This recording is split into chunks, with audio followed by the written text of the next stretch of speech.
সকাল হলো মানে সারা সৃষ্টির কাজ।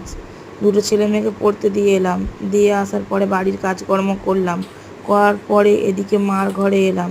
মার ঘরটা পরিষ্কার করে দিতে হবে, 15 দিন অন্তরই ঝুল ঝাড়া হয়। এই যে মার ঘরে বড্ড ঝুল পড়েছে। বাবু ধোঁয়া দেয় প্রত্যেকদিন, মশা তাড়ানোর জন্যে ধোঁয়া দেয়, আর এত ঝুল পড়ে কি বলবো। ওই জন্যে 15 দিন অন্তর অন্তরই আমাকে ঝুল পরিষ্কার করতে হয়।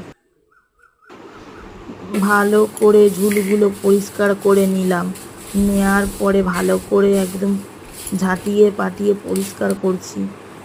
ঝাঁটিয়ে পাটিয়ে ভালো করে পরিষ্কার করার পরে ঘরদোর মুছে দিলাম। দেওয়ার পরে সব জামাকাপড় কটা গুছিয়ে রেখেছি পাট করে। এদিক ওদিক জামাকাপড়, বিছানা কাঁথা যা নোংরা হয়েছিল, মা বলল আজকে আর কাচতে হবে না, ঝেড়ে দাও, ঝেড়ে পেতে দাও সুন্দর করে। আর এদিকে বাবু বসে আছে, টেবিলটাও পরিষ্কার করিয়ে দিয়েছি। এদিকে মা আমাকে জিজ্ঞেস করছে, বৌমা রান্না কি বসিয়েছো? আমি বললাম রান্না এখন বসালাম এই মাত্র, ভাত বসিয়েছি, মাছের ঝোল আর করবো না। সেই গল্পই চলছে মার সাথে।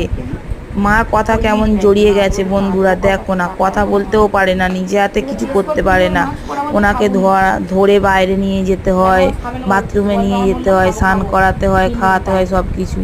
এখন তবু হাত উঠছে, সকালে বিকালে আমি দুবার করে ব্যায়াম করাই, যখনই মানে ফাঁক টাইম পাই তখনই। ফাঁক টাইমগুলোতেই বেশিরভাগ ব্যায়াম করাই।